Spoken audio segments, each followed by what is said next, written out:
Добро, колеги, све сме растачани понекде. Секај кажете на гледачите. И овој разговор го почнуваме пред да бидат вклучени камерите. Во студиото е Димитар Каврахов, кој што е председател на асоциацијата Македонската асоциација. Туристички водичи, македонската. Да, така. Една и единствена. Тоа е многу битно. Така. Извин. Летната сезона веќе сме длабоко навлезени. Оно што можам да го забележаме, многу странци низ Скопје, низ Охрид, низ туристичките места. Околу нив редовно има туристички водичи, така ми и насловот на овој разговор ме интересира која е првата приказна што туристичките водичи раскажуваат за Македонија и каков печаток остава тоа на туристите. Пред се благодарам на поканата и можноста да кажеме нешто и за нас, пошто се обидуваме да бидеме многу гласни, ама некако се наидуваме на малку глуви уши. Од таа причина мала увертира за слободно. Ваше прашање. Обично сите кажуваат дека е секој амбасадор на Македонија, од уметност, од спорт и така натаму. Меѓутоа ние се обидуваме, тие тивка една фела, се обидуваме да не кажуваме, меѓутоа јас секогаш кажувам една работа во која што не сврстува во тие амбасадори, затоа што ние работиме многу највеќе со странци. И кога тие странци ќе дојдат на аеродромот, за прв пат во држава се сретнуваат прво со нас. Одреден временски период се со нас, ние одиме, им покажуваме, им зборуваме, и ги носиме пак на аеродром и си одат. Све што дознале за оваа земја, дознале од вас. Дознале од нас.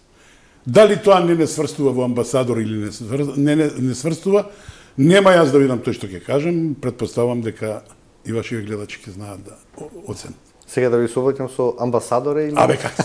Се шегувам. Се шегувам. Кои историски локалитети и приказни најмногу ги фасцинираат туристите? Што сакаат да чујат и колку веруваат на тоа? Може тоа да се види? Може, се може да се види. Меѓутоа, израз, и тука постои еден момент кој што ја денеска сум дојден тука без розови наочари и така што ќе бидам малку и критичен за некои работи. И да видам, може би. Све во граници на пристојното. Доаѓаат странците тука и се интересираат за се. Затоа што со денешните можности на овие социјални мрежи и така натаму, технологијата го дозволува тоа. Имаат можност да дојдат спремни за многу работи. Што нас во почетокот не изненадуваше, меѓутоа сега веќе не. И ние знаеме и наоѓаме начин како да се справиме со сето тоа. Добро. Ги интересира скоро се ги интересира и во тоа ние се наоѓаме како едни насочувачи на нивното осознавање на целата слика за Македонија. И сега единствени работи кои што нас многу ни сметаат, морам да признам, во нашата фела е тоа што морам да ви признаам дека јас работам најмногу со странци, најтешко ни е да го објасниме ѓубрето,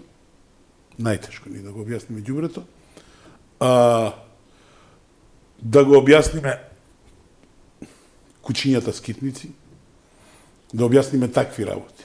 И сега огромен елементарни работи со тоа, кои што некаде не би ни биле спомнати, мислам нема логика да се спомнат. И тоа ни одзема огромен процент од нашето време проведено со нив, да го објасниме сето тоа и да го амортизираме, со тоа што го даваме на значење на убавините на нашата земја, која што има, морам да признам, многу убавини и они се добро запознаени со тие, од сите тие прекрасни манастири, пошто Македонија е земја со негде 85% планинска, прекрасни планини, реки и така натаму. И сега, одејки по сите тие места, посетувајќи ги, одејки, например, кон Девчани преку Дебар, тука е Маврово, тука е Трница, тука е Свети Јован Бигорски и така натаму, одиме се и наеднаш ќе наидеме на некоја депонија во тој пат. Како завршило се викате? Ќе викаат што е ова. И се ти додека возиш, ти проаѓаат работите кои што си сакал да ги објасниш, правдајќи го ова ѓубрево тука. Што значи дека веројатно и сега тоа е големата мака и многу зависи од умешноста на нашиот колега сето тоа да го координира, да го среди и на крај тој странец да си отиде задоволен. Тоа сакам да прашам, како се подготвува една тура? Освен нели оние факти што треба да се кажат, како е да се раскажете во овој момент некоја интересна приказна? Каде е таа умешност? Јас сум морам да признам бајаги долго во оваа работа и со млади колеги кои што сакаат да учат на времето, сега веќе све знаат, во наводници морам да признам, зборевме дека прво треба да се научи психологија и приод кон странецот, кон гостинот, некаков приод за да можеш да го навлече на тоа да те слуша, да има концентрација и така натаму. Ние сме тие што треба да го направиме тоа. Значи, прво сум ги советувал да научат психологија, а проучат приодот. И со тоа да може да му пласираш оноа што сакаш тој да го чуе. На крајот од краиштата, доаѓаме до тоа да ние наидуваме секогаш, што е голем предизвик, секогаш на различни гости, различни психологии, различни карактери. Сето тоа треба да се, што е можно побрзо да се предпостави, да се препознае, да се детектира. И на крајот врз основа на тоа што си го детектирал, да знаеш каква да ти биде приодот на тоа и да ти не можеш само да објасниш факти и имиња, бројки, години и така натаму. Не, сето тоа треба да биде ставено во една обланда во која што тој ќе може да го прими и да го сочувка.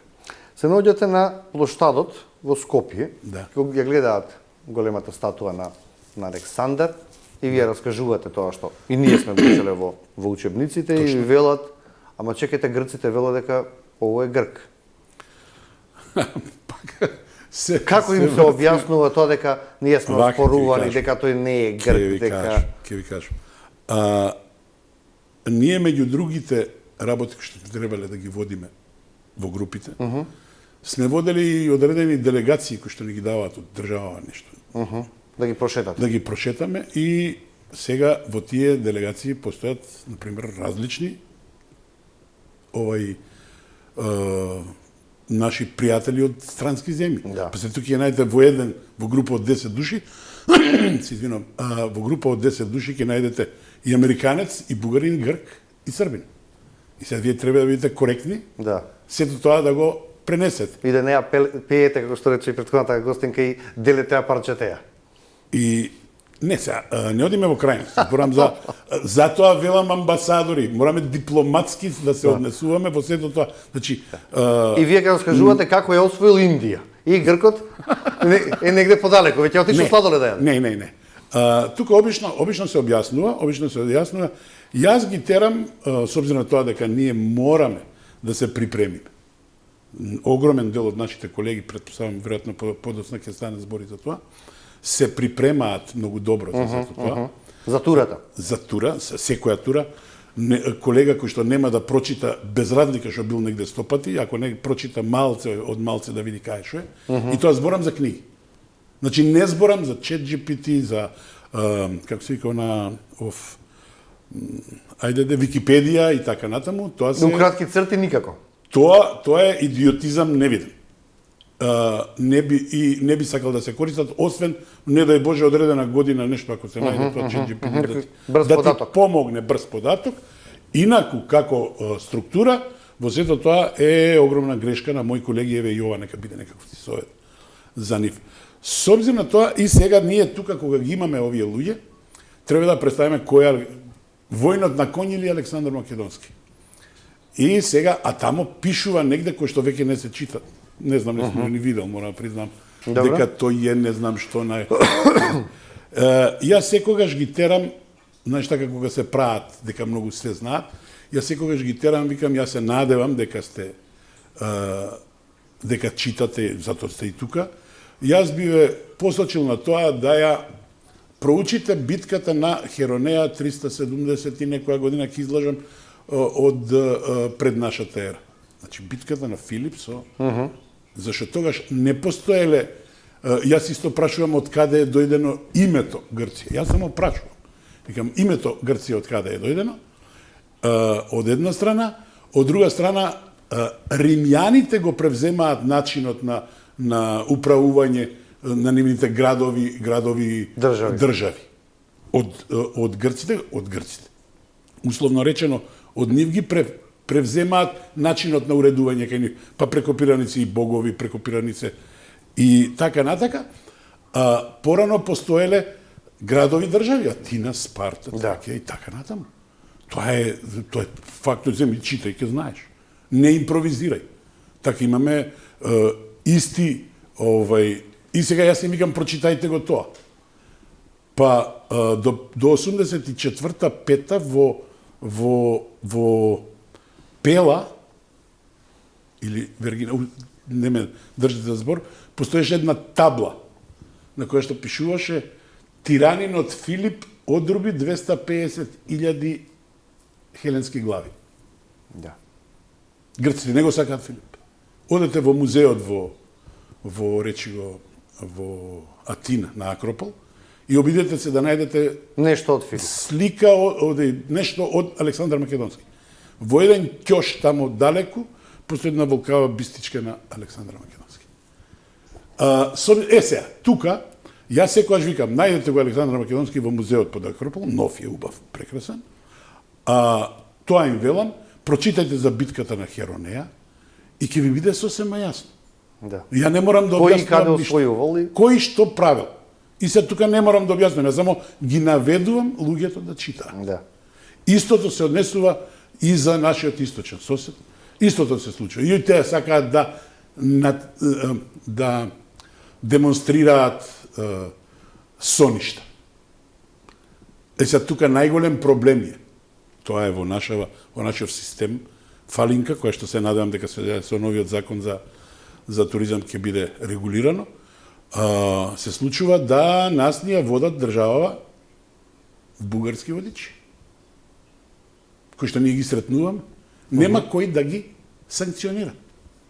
И ние најдуваме, тоа значи дека група туристи од Бугарија си најмува бугарски водич во Македонија и тој раскажува за фактите. Точно така. Сега, нема кој да го легитимира и санкционира. Да. И јас им кажувам за пример, ако мене ме фатат во Венеција, да зборам пред група на Сан Марко, 1100 евра е мандатна казна, значи да платиш веднаш. Во секундата. Ако одиш во полиција е повеќе, ја не знам колку е. А што треба да имате за таму да бидете водич? Не, таму ќе си најмите водич. Таму не сме да имате... Нема, таму мора да имате локален водич. Локален. Од таја причина јас го зборам и има уште еден безобразен пример. Мислам, малку е тажен примерот, кога што загинаа оние, тоест се удави оние бугарски туристи на бродот во Охрид, како ви текне. Да, загинаа бродот. Некоја година, биле 15 души преку бројно и не носеле оние елеци за... Се што се случило тука, кога се вратила приказката, ние се обидовме да следиме, да видиме. Тие влегле во Македонија како автобус, како обична кола, нити некој ги прашал, нити ништо. Си отишле во Охрид, си изнајмиле... Цел брод? Не, изнајмиле станови, соби.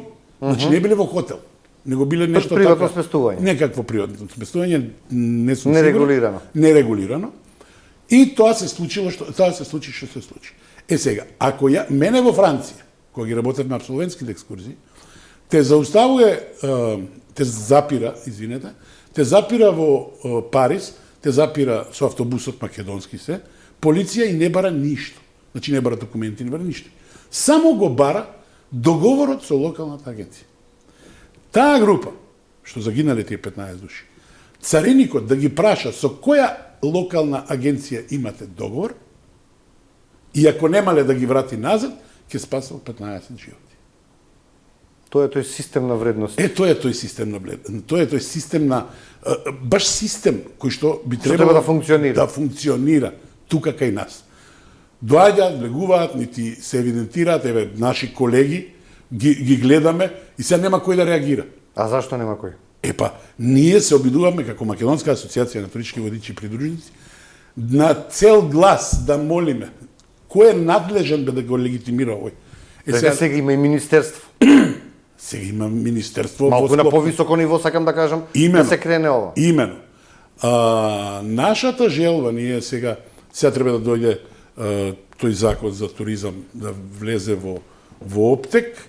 Јас не знам точно како се одвива. Меѓутоа, ние се обидовме да дадеме наш скромен, се надевам, ефективен придонес во сите забелешки кои што ги гледаме на терен. На терен не може да не ги гледаш, тука си. И да натераме, се дојде ситуација дека за тие е надлежно државен пазарен инспекторат. Тие бркајки овие кафичи што работат вака или не знам тоа затворено. Да. Дали дава фискална, дали не дава фискална? Не знам, нешто во таа смисла. Како да не ги гледаат овие. Ние се нудиме без надомест. Да одиме, ама да се јавиме некого да ги санкционира. Сега, турците, например, имаат прекрасна една, ништо не ти прави, само ти вака виде, трк, ти сликнува, ти го дава пас, што е се прави? И на граница, кога ќе дојдеш, кога ти го земат пашот, не те пуштат дека не си платиш казната. За се е така. Така си е, да. Еден обичен граѓанин, ако го сликне автобусот кој што е паркиран на несоодветно место во Истанбул, и таа слика ја прати на полицијата ја праќа на граница, ти на граница годиш. Толку е системот. Ама нема тука никаква филозофија. Све е едноставно. Само пресликај, препиши. Сега ние се бориме на тоа, да пример, да им дадат ингеренци, да може бар да го легитимира и да му го сликне пасот. Довиѓење, толку. Ништо повеќе од сето тоа. Освен ова, колку и сивата економија, домашните играчи кои што не играат според правилата се проблем. Учени до научени. Ме радува што го поставувате во прашање, затоа што ние, јас сум реков малце повозрасен и сум долго во оваа работа. И се уште работа. Да, кога барав представник за оваа тема ми рекоа, ако не ви прифати господинот, не барајте друг.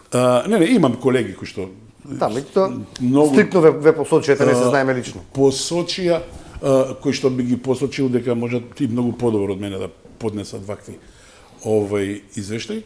Јас би рекол ова. Легитимацијата или лиценцата, како сакате кажете, ние ја добивавме со учење. Тогаш се издаваше само во Охрид.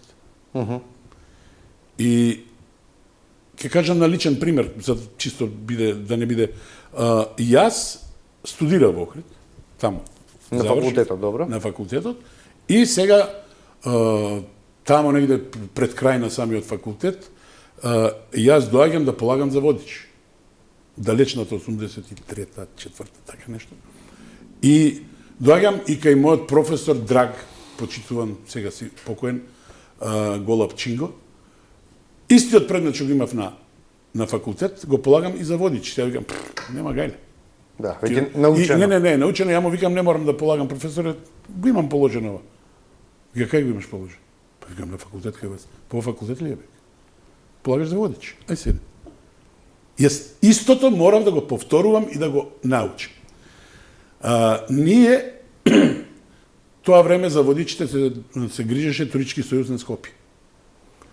И ние имавме сайтсинг бас, автобус, кој што нашите колеги 2 пати, 3 пати годишно со сайтсинг автобусот водеа своји колеги и директори тогаш на агенции, за да види кој е кој. Сега, и тогаш имаше мал број на водичи, не може секој да застане пред оваа група па да води и да каже што треба. Тогаш се едуцира, се апдейтира и така натаму. Сега има 3 места каде што се взимаат тие легитимации, тоа е Штип, Скопје и Охрид. А колку Ама имат ме слушнавте како реков, се земаат. Се земаат. Или се купуваат. Најлегално, нема тука под рака ништо. Идеш, Ама тоа има 300, 500 има црно на бело, а тие што немаат ништо. Црното на бело е уште пострано од ништо. Овој оди купува 300-500 евра сега, не знам точно колку е тарифата. Купува, ја закачува овдека и тргнува со група без никаква припрема и не срами нас меша галичник и галичица. Колку чини Срамотилаци. еден ден со туристички водиш низ Македонија, низ Скопје? Нашите се Се наплаќа од група, од се наплаќа од група. Ние сме хонорарци. Хонорарци сме и се наплаќа од група, од саатницата, од 0 до 3 часа е 80, сега веќе 100 евра и над 3 часа е 120 евра. 120 евра, значи матка, што ја знам, или охрид, кружна тура и така натаму. А колку луѓе да има во групата? До 35. До 35. Над 35 треба да се изнеми уште еден водич. И 30 луѓе плаќаат само 100 евра? Или по човек? Не, како по човек. Да е по човек. Многу убаво би го. Не, 100 евра се за тие 3 часа што ги работиме. Тие што ги водиме низ Скопје. Ето не сум знал, но тоа е многу ефтино. 120, сега ќе биде 150, ако ме слушнат колеги, веќе ми се караат од агенцијеве. Ќе биде 150 тука низ Македонија и оноа што работиме надвор е 150, сега би требало да биде 200, значи што ги работиме европските тури. Зашто со странците ни се 150. Кои се најчести поставувани прашања од странците?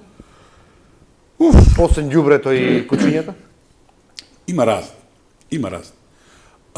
Многу интересно тоа што во нашата комуникација.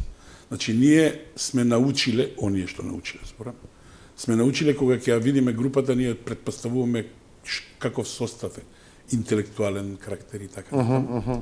И почнуваме да зборуваме. Со нашето зборување, ние доведуваме до тоа да ги сведуваме прашањата на минимум. Зашто им го кажуваме тоа што им било у глава да прашаат. Знаете што мислат? Знаеш отприлика што мислат. Им го кажуваш тоа.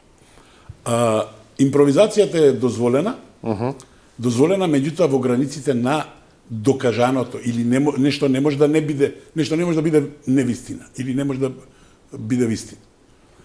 Го кажуваш како што е, како што на пример има нашето тешкото оро. Ендемско наше оро овдека и сега тоа е, јас обично им објаснам дека е тешко заради две причини. Прво, тешко се игра, пошто е slow motion, а второ, причината заради која што е настанато за нашите кога одат на печалба, се игра и кога тоа застанува, пошто трае подолго, тогаш почнува разделбата, плачот на луѓето. Два пати е тешко. Да. И сега ти не може тоа да не биде истина. Ти им го објаснуваш нив и сега они се фасцинирани на таа тема и паѓаат у вода многу прашања што не ви сака да ги постават. Да се замислуваат како тоа било. Сега си замислуваат како тоа било. И зашто помалце прашања и најмногу обично се сведуваат на политичко нешто. И сега тука ние треба да бидеме исто така дипломати, да дипломатски им одговориме, а да не е тоа затоа што обично имате сега луѓе кои што викаат што е ова, многу споменици. Што е ова, што има врска ова со Македонија, например, музеот на археолошкиот музеј. Со столбовите. И сега ти тука треба дипломатски тоа да го одговориш и да најдеш начин не толку да го оправдаш, колку да го сервираш онака како што од прилика сака да го слуша. Се променува профилот на туристи у последниве години? Во главном да, меѓутоа имаме ние еден проблем. Знаете, дојдоа од нордиските земји, има наши колеги кои што се бават со рецептивен туризам, кои што работат со странци. Во една тура беа низ нордиските земји и оттамо повика нивни туроператори да дојдат тука, со кои што имав ја чест да бидам. И да видам што е тоа, што значи оние елитен туризам го зборат. Ние на Охридското крајбрежје немаме елитен хотел. Немаме. Нема 5 звезди. Нема 5 звезди. Затоа што Охрид и порано служел како синдикални одмаралишта сегде, наши. Ги реновирале, направени хотелите, ама не стигнале на 4. Топ. И тоа 4... 4 се дискутабилни, тоа е национална стратегија. Да. Не е интернационална. Ако кај нас е 4, сигурно на запад тоа е 2,5. Тука не знам, и тука има да не се навреди некој сега. Да не се навреди, не сакам никој. Тие се наши колеги. И сега тука од оноа со кое што јас бев тие неколку дена со овие нордиски туроператори, сватив дека немаме ние, не се прво прашање парите. Немаме нешто елитно да им се понуди, да се осетат како во ред тој таму, кој има многу пари. Не му се парите во прашање. Да. Од една страна. Тој ќе се плати и сака да се биде како дома. Сака да биде така како што он смета дека треба да биде. А како тој смета дека треба да биде, треба ти да препознаеш како дома. Затоа што ние немаме сознанија што уствари они сакаат. Ние немаме такви сознанија. Ние го нудиме оно што го имаме. И он кажа, не ќе имаме. Да, треба да знаеш пред да го викнеш, треба да знаеш што сака и што да му дадеш. Така е. Сега ние тука имаме проблем. Затоа што Охрид, ние порано кога бевме студенти, имавме некакви замислувања, зашто сме биле Монте Карло во тоа време, затворен градот, онде можеш да платиш да влезеш во градот. И почнавме да размислуваме тоа време. Пишувавме нешто на нашите професори. Кој дека стигнаа тие пишанки. Меѓутоа, од оноа што дискутиравме со тогашните мои колеги, зборевме да Охрид го направиме како Монте Карло. И да се плаќа да се влезе внатре. Да тоа биде, и тоа беше УНЕСКО тазе. Јасно, заштитено. И тоа така и да биде. Како што во Монте Карло плати па ќе влезеш. Па иди таму, иди онамо, тука паркинг плац, па таму паркинг плац. Нема ти ја паркирам овде кај што ќе ми се текне. Свети Стефан од Црна Гора. Имено. И сега дојдовме тогаш до ситуација дека ние така Охрид би го направиле да може да биде самоодржлив град што се однесува до пари. Да. Да не чека само 3 месеци. Да не чека тие 3 месеци соба дан сакате. Дан требит. Дан требит. И тогаш тоа пројдова и ние тогаш правевме некои планови, млади студенти, само пишуваме, дека тоа би коштало негде $400 милиона во тоа време. И имавме една проекција дека тие $400 милиона за 3 до 5 години би ги вратил Охрид вака. И дека потоа би заработувал, самоодржлив град би бил. И сме заборавиле на тие наши соништа и фантазии. И сега дојде до ситуација да јас пак се навратам на тие, чекај, па тоа би било прекрасно и можно. Ето добра идеја сега да представите. Како добра идеја. Мислам, сега со ова наезда на Охрид, со градежна експанзија, со тоа да дојдова во ситуација да бидат на УНЕСКО, како се вика, за извештува дека може да ни пропадне статусот? Така, нешто од тој тип. Со тоа што секој се гради и се не се внимава се веќе во езерото. Сега гледам некаков, ја не знам ни чиф, само слушам огромен хотел тука до Инекс Горица, Инекс Олгица, како се вика сега, огромен објект кој што се гради на само езеро, мислам, не знам, мислам, и на крајот од краиштата, градот навечер повеќе заликува со тие продажби на тие мекици, малку наликува на Панаѓур. И сега, луѓето го сакаат, затоа што ние имаме еден прекрасен плаошник кај што неќе да си одат, еден прекрасно канео кај што неќе да си одат. Потоа Вевчан. Трпеица. Да не ја спомнуваме Трпеица, ама и таа почна со терасите над езерото. Едно Вевчани. Ти луѓе од Малта доаѓаат од Малта, ти не можеш да ги извадиш од Вевчани, кај нив немаат ни поточе, ни рекичка. Не можеш да ги извадите од Вевчанците се зашињат и од изворите пијат вода. Тука се многу работи имаме да ги продадеме. Само треба да најдеме начин да ги продадеме. Ние до сега, морам да признаам, не сме успеале да најдеме начин, затоа што све завршувало на тоа, дека се прават некои големи, големи Нема кој да го направи ова, не сакаме, не знаеме. Ова што го кажувате, вие може да сте 10 кои што ми го кажувал, исто ми го кажувал. Па, џабе еве 30 години држава. 100 да бидеме. Зошто не ве слушаат вас искусните? Па имаме глуви уши там, зашто таму зборат дека не тамо мора да се вработи, овој не беше наше човече.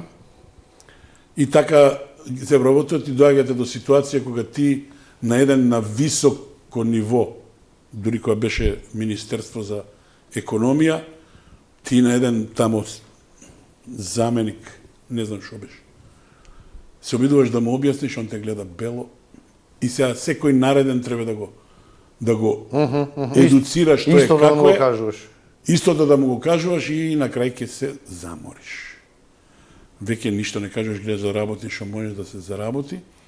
И промоцијата на државата ние имавме и се уште мислам дека е во склопот на Министерството за ова промоција на туризмот, Агенција за промоција и така натаму. И тука малку се помене, се потврли во текот на времето со тоа што почнаа таму луѓе што не мислам се нешто тоа се делеше партиски, ти рековме у тој смисол. Јас таму имаше и прекрасни луѓе, меѓутоа капка во морето ништо не значи. Уште две прашања имам, уште доста повеќе, меѓутоа времето толку ни дозволува, сакам да ве прашам околу заблудите на странците. Кои се најголемите заблуди што ги имаат странците за Македонија?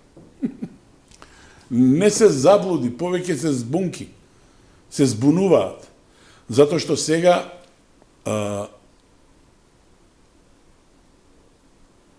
прво голем број од тие странци, со кои работам, ја најмногу со американците работам. Претпоставувам доаѓаат подготвени. Под интернет има се, така. Меѓутоа пристапот кога ќе дојде, првата заблуда е малтене и овде знаат да читаат. Има телевизор во боја. Има телевизор во боја, у смисол. Затоа што порано, 90-тите почетокот, кога доаѓаат така странци, најкејф им беше да ги носиме по дома, кај луѓето, да го види телевизорот, да види што прават луѓето, што јадат, ама дома. Дали на вистина имаме струја? Например. Сега тоа полека се дека сме цивилизирани. Дека сме цивилизирани и тука се кај нас зачудени што огромен дел они идат и во Грција, и во Бугарија, и во сегде. Си прават тура тука регионално. Си прават, тука балкански тури. И они се зачудени што во Македонија најмногу од луѓето зборуваат англиски. Вика, тамо ние не може да се разбереме. Овдека секој втор збори англиски. Да, бе, вика, збори. Писмен. Писмен, што ти кажам. И сега, заблудите им паѓаат во вода кога ние се обидуваме да им објасниме како ќе отидеме во Охрид, па на Плаошник, па Свети Јован Канево, па Свети Наум, па што е, па како. И морам да признам дека со огромен успех успеваме да на добар дел од тие скептици им го промениме мислењето и ги испратиме срекни на аеродром. Што мене ми е многу драго, и јас ние и во припремањето на сегашниот закон за туризам, во кој што влегува и ова за водичите, доведовме до тоа да ние имаме барем 2 семинари на водичи овдека, кои ќе сега апдейтираат годишно. Да, за годишно зборам. 2 семинари годишно, затоа што сега имаме ние колеги во големи наводници кои што нас не срамат, ама не само нас, туку и државата, со кажување оноа што сака тој да чуе, без разлика дали е така или не е така, иако знае, или не знае, можеби, па ја обично тоа излезе после како крилатица, дека мешаат галичник и галичица. Слично е. И па слично е со така се римува. И така да. И меѓу другото во тие водичи има луѓе кои што си работат нешто седмо и кој ќе видите легитимација на таксист на ретровизор му виси и тие ни ја буткаат цената на водењето, квалитетот на водењето И кој ќе го прашаш, абе сега, има ли смисла ти ова работат, луѓе живеат од ова? Што ми е гале бе, да си стерам своето. Да си стерам, вика, своето и ќе му земе 1200 денара за водење она што ние наплаќаме 100. И агенции кои што, абе, тој ни наплати нас 1200 денара. Да, како 100 евра? Како 100 евра? И тука имаме прилика за објаснување. Меѓутоа, добар дел од агенции не препознават и сега истото го викам, да секоја страна агенција, за колегите мои од агенциите го зборам ова, секој страно доаѓање овдека, да има договор со локална агенција, која што нас ќе не изнаеми како водичи, за да ја обавиме работата, значи, како што да треба. пружиме соодветна, правилна услуга зад која што ќе може да застане. А не да го најдеш на улица, ондека кај Филип II, што е на площадот тука, застанува и ги малтретира странците кои што во поголем број ги има сега, што се повие, како се викаат овие букинг, станчиња, ти реков, Airbnb. И така што ќе излезе негде, ој ќе го види така, не знае кај се наоѓа и ќе го нападне. Со интересна приказна. Абе, каква интересна приказна, ќе му каже 2-3 збора за да му земе пари. Јасно. И ние работиме да тоа го елиминираме колку можеме. Уште една работа би сакал, морам да спомнам, ако слушаат, нека слушаат, извини за времето, во пред музеот на македонската борба и холокаустот. Добро. Пројдете, да пројдат во сабота, петок или недела, видат колкав голем број на автобуси стојат таму. И го попречуваат и сообраќајот и пред самиот кој дојдеш на камениот мост ги гледаш. Јасно, се гледа од лева страна. Се гледа од лева страна. Тука си паркираат, поставаат луѓе, ја викам уште шоферина земат да си стават скаричка и кебапчиња. И никако се обидовме и во полиција поднесовме барање да тие луѓе ги трнат, зашто има пред хотел Бристол си постои официјално место каде што застануваат 15 минути и ги истовараат луѓето и си одат. Кај ќе паркираат, сега ние им кажуваме. Нова железничка станица, па не знам, горе кај музеј на Македонија, не на музеј за современа уметност, да одат, нека паркираат, нека прават што има простор каде треба. Има простор. Затоа што тоа го обструираат. Многу тоа место го обструираат и јас себе апелирам пак да може да се без да ве прашам како би ја подобриле приказната за Македонија да раскажеме пред светот, вие ми го одговоривте ова прашање баш со овие неколку последни реченици. Јас тука морам да го завршам денешниот разговор, мислам ако имавте уште нешто што да кажете само да кажам слободно. Кога рековте за како треба да зборуваат нашите колеги, во времето на оноа време што не сакаат ни да го спомнат, постоеше книга официјална која што мора да научи секој водич. Таа книга имам дома. И ја пишуваа луѓе. Постоело книга за се, не само за вас. Така. Сега го имаме Google. Сега бараме од тоа да се направи една официјална по која што ќе се држат, нека ставаат колегите обланди. Меѓутоа да се држат до основата на тие тоа што ќе биде напишано и баравме од историчарите да направат еден таков така наречен водич, кој што ќе го има секој водич во својот џеп. Димитар Кавраков, јас ви благодарам што бевте денеска мој гостин, навистина ми беше мило што разговараме за оваа тема. Се надам дека ќе се подобрат состојбите.